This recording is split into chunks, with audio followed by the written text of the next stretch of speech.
Meu nome é Bruna Siqueira, sou mentora do método do MDU. Hoje eu vivo 100% da internet. Já tenho mais de 40 mil alunos. Os meus alunos vendem qualquer produto pela internet, atuando de onde estiver. E você também pode aprender como. Como que tu ganhou como governador sendo jovem pra caralho? Cara, então, aí eu me lancei lá, candidato a prefeito, quando eu tive. Acho que tem que fazer essa etapa anterior aqui, né? Pelotas. Eu nunca fui pra Pelotas. Quantos habitantes tem Pelotas? Já ouviu falar, tem claro. 350 mil. O que você ouviu falar de Pelotas aí? Pode falar, que você ouviu falar. Só piadinha, na verdade. Pois é. E o ex-prefeito de Pelotas assumiu que é gay. Que então, é gay, aí fudeu. Exatamente. Mas assim, né, sabe que essa história de Pelotas tem nada a ver com questão de orientação sexual da população lá, nem nada. Tem a ver porque era uma cidade muito rica no século XIX, para metade da população branca, né, porque era a riqueza em função de grandes proprietários de terra, com o charque, que era a carne de sol feita no sul, com a característica feita do sul, e com metade da população branca, metade da população negra escrava. Mas foi muito rica a cidade por conta daquele período. E o que acontecia é que, imagina, o Rio Grande do Sul, né, fronteira de disputa entre portugueses e espanhóis e tal, não uma selva no sentido de floresta amazônica, mas um mundo selvático, assim, né? Uhum. O Velho Oeste. Mais ou menos isso, né? O faroeste lá, e aí você tem uma certa rudeza, vamos dizer assim, né? Uma característica mais rude de povo.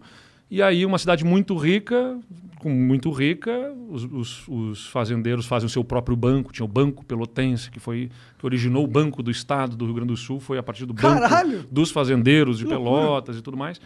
E aí mandava os seus filhos estudar na Europa, né? E quando voltavam da Europa, voltavam com hábitos mais refinados, com as roupas rendadas, né? Os hábitos europeus, um refinamento, vamos dizer.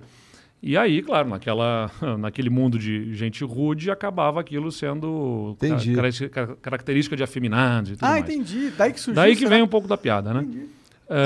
E aí o que acontece, né? Pelotas é uma cidade que, pela mesma característica que eu falei para você aqui, com essa riqueza que tinha lá, mas depois não soube se reinventar no século XX, acabou empobrecendo toda aquela região, né? Você imagina, metade da população negra escrava, quando acaba esse regime, né? Evidentemente por um avanço civilizatório importante, não se oferece alternativas para essa população, a própria economia local quebra o ciclo do charque, né, por conta de energia elétrica, frigoríficos, isso e aquilo tudo mais, começa a virar. Faz sentido. E a região não soube se reinventar. Então empobreceu muito. Quando eu fui concorrer a prefeito, um primo meu me dizia: o que você quer sendo prefeito de Pelotas? Não vai ter como dar certo isso, que a cidade está quebrada, não tem muita demanda, muita pobreza. Que se você pegar na década de 50, 60, 70, lá começam aí da zona rural para as grandes cidades. Na região sul, a grande cidade era Pelotas. Então ela começa a receber gente das cidades da volta, mas ela não tinha economia para sustentar esse pessoal. Então começa a surgir bolsões de pobreza, de miséria, né, na periferia. Então boa parte da cidade sem pavimentação, sem infraestrutura de saneamento e sem dinheiro para conseguir fazer tudo isso. Então muita limitação financeira.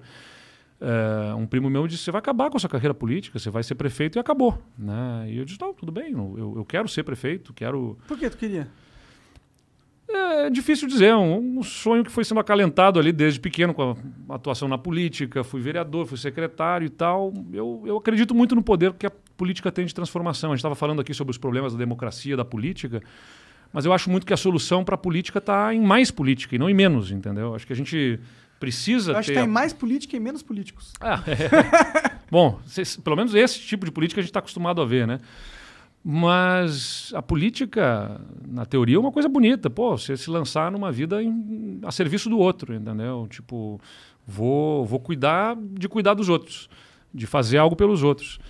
E eu justamente via isso. Pô, dá para fazer coisa tão mais bacana no governo, dá para fazer um governo mais moderno, mais ágil, mais sintonizado aí com os sentimentos da população. E eu tinha muito essa impressão do tipo, os políticos estão pensando na próxima eleição E aí não faz o que precisa ser feito de verdade. A cidade estava pouco organizada, tinha muita ocupação irregular de espaço público, problemas de ordem urbana. Os caras não punham ordem na casa, não fazia. Porque tudo compra briga, entendeu? Fazer a coisa certa, você compra briga com algum setor, Pode entendeu? crer. Tem alguém que está vivendo daquela situação. E eu dizia, cara, eu quero ser prefeito para fazer o que precisa ser feito, mesmo que eu não me eleja mais nada depois. Mas acabou que fazendo as coisas que eu fiz lá, tipo, tinha um monte de trailer irregular ocupando o espaço público, tipo assim, as principais praças, as principais avenidas, não era mais trailer, que hoje é food truck, bacana, legal, bem organizado. Mas era, o cara botou um trailer, tirou as rodas, fez um alicerce, fez um puxadinho e estava ocupando um estabelecimento comercial na praça ali, em condições precárias e tal. E eu me propus a comprar a briga para organizar isso. Tinha 300 trailers nessas condições pela cidade. E é uma briga. Pô, você vai dizer para as pessoas que estão lá, muitas há 15, 20 anos, que ó, acabou, não dá, a gente tem que botar ordem. A cidade tem mais de 200 anos de história, é bonita, cidade histórica. A gente precisa organizar a cidade para que a gente possa usar mais desse potencial até turístico, que a cidade tem vocação, mas que por estar mal cuidada acaba explorando pouco. Só que hoje em dia as pessoas vêm e dizem, pô, legal, o prefeito fez a coisa certa. Mas naquele momento que você compra a briga, pá, não, é contra o trabalho, é contra isso. Então, fazer as coisas certas, às vezes, leva tempo até as pessoas perceberem. Como que você tirou entendeu? esse monte de trailer da rua? Aí é a mesma coisa que eu aprendi que a política exige muito, que está faltando no Brasil, que é diálogo. Cara, eu recebi todos eles na prefeitura e disse para eles, olha, vai ser traumático, é ruim, eu vou trabalhar para que seja o menos traumático possível para vocês, vamos dar prazo, vamos organizar, vamos permitir que possa ser feito de outro jeito, de forma organizada. Vamos organizar para que seja um negócio que não fique ruim para vocês, mas que também não fique nessa bagunça que está hoje. Mas a gente vai ter que resolver isso. Não tem como não resolver isso na cidade. Então recebi eles todos na prefeitura e dialoguei com eles. Aliás, foi a mesma metodologia que eu usei para poder resolver os problemas do Rio Grande do Sul. O Rio Grande do Sul estava totalmente quebrado, ele não estava pagando o salário. Mas qual foi a solução dos trailers, no final das contas? Não, no final das contas o que a gente fez, estabelecemos um prazo, negociamos lá com o Ministério Público, com os próprios donos de trailers, depois chegou mais perto do prazo, eles ainda tinham dificuldade, a gente deu mais um pouco de prazo e tal, só que eu disse para eles, nós vamos permitir que vocês atuem como food trucks com um trailer que vem, se instala, fica naquele horário, sai fora e tal, vamos fazer um edital para organizar que ponto que é de quem, os pontos que pode ter também, para não ficar também qualquer coisa em qualquer lugar. Vai ter que cumprir requisitos mínimos e tudo mais. Agora só tem uma coisa, só vai poder participar desse edital quem no dia X não estiver mais com o seu trailer lá instalado. Se no dia X aqui a gente vai fazer uma ação de fiscalização da prefeitura, vamos passar por toda a cidade, quem estiver com o seu trailer aqui instalado não vai poder participar depois na forma correta. Então o pessoal entendeu. Então você não excluiu os caras, você só regulamentou. E organizamos para ficar de um jeito melhor. Muita gente optou por não voltar como trailer e ir para dentro de um prédio, entendeu? E fazer um restaurantezinho diferente.